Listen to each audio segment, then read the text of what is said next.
Hello guys, welcome back. It's me, Karen, and we're talking about International Booker. I've been doing a lot of reading this last week, and today we're going to be talking about Stillborn by Guadalupe Nettel, translated by Rosalind Harvey.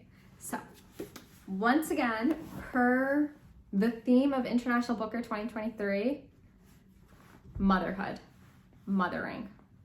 International Booker 2023 should have been called the Motherhood Prize. Once again, this book fits on board with that theme of motherhood.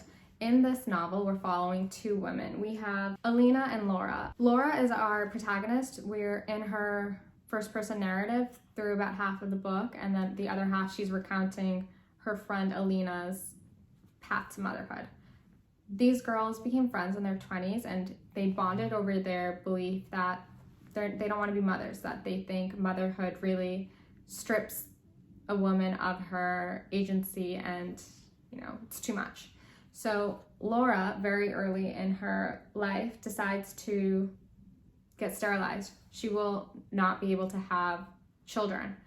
And Alina, on the other hand, about the same time that Laura goes through this surgery, decides that she actually does want to have children.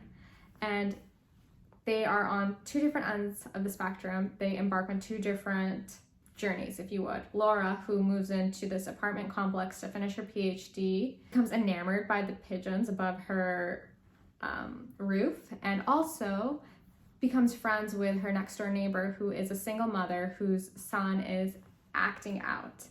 And for whatever reason, Laura, who doesn't like children, is really drawn to this child. She's drawn to this child and the child's mother, and she feels compelled to help in whatever way that she can, and she starts to form a relationship with the child and the mother. At the same time, we're seeing how Alina is, has a difficult journey to pregnancy, and then once she does get pregnant, things are joyous, things are wonderful. It's quite nice because Laura actually feels joy for her friend, and you would expect maybe going into this that she would resent her friend or she would stop hanging out with her friend, but she doesn't. She feels genuine joy that her friend is accomplishing this dream that she wants. And I thought that was really lovely to see.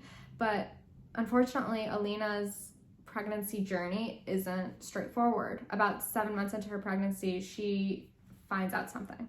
And the burden this places on her husband, and their relationship. They're both wondering, what does it mean to be a mother? How can this happen? There's so many questions and themes that they're asking themselves, and I don't want to spoil it because that kind of uncertainty of what's going to happen really does add to the novel. I was really gripped. I read this in a day and a half. I loved it. I also really liked it because our narrator is kind of an intellectual, dare I say, a thinky woman, and she loves to read. And in the very beginning of the novel, she's like, oh, I'm going to talk to my mother about solenoid. I'm in the middle of it. And I was like, whoa, same. Except I had to stop reading solenoid. I had to take a little break because I have 13 International Booker books to read. So I'll get back to that later. But those little moments where she's able to draw allusions to what she's reading or other authors, sometimes when people do that in books, it can feel a bit pretentious, but here it really worked. I thought it was very subtle, and I really enjoyed it. You also see our narrator, Laura, her relationship with her mother. So you see so many different motherhood relationships. The theme of not just mothers, but also sisterhood is so strong in this novel. I loved it. I hope this goes far in the Booker journey. I really, really liked it. I recommend it. I also do want to say that the title is quite bold.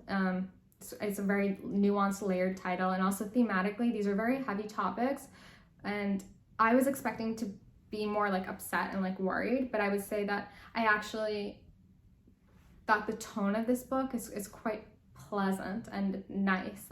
It's an enjoyable read, even though the topic of motherhood can be so fraught and difficult. I would say I just really loved this. I liked it a lot. I cannot sing its praises more. I hope you guys check it out. And if you have, I would love to know what your favorite part was. What did you think about the pigeons? Do you plan on reading this? If you don't, what other books on the International Booker Longlist did you like? I just want to hear it all.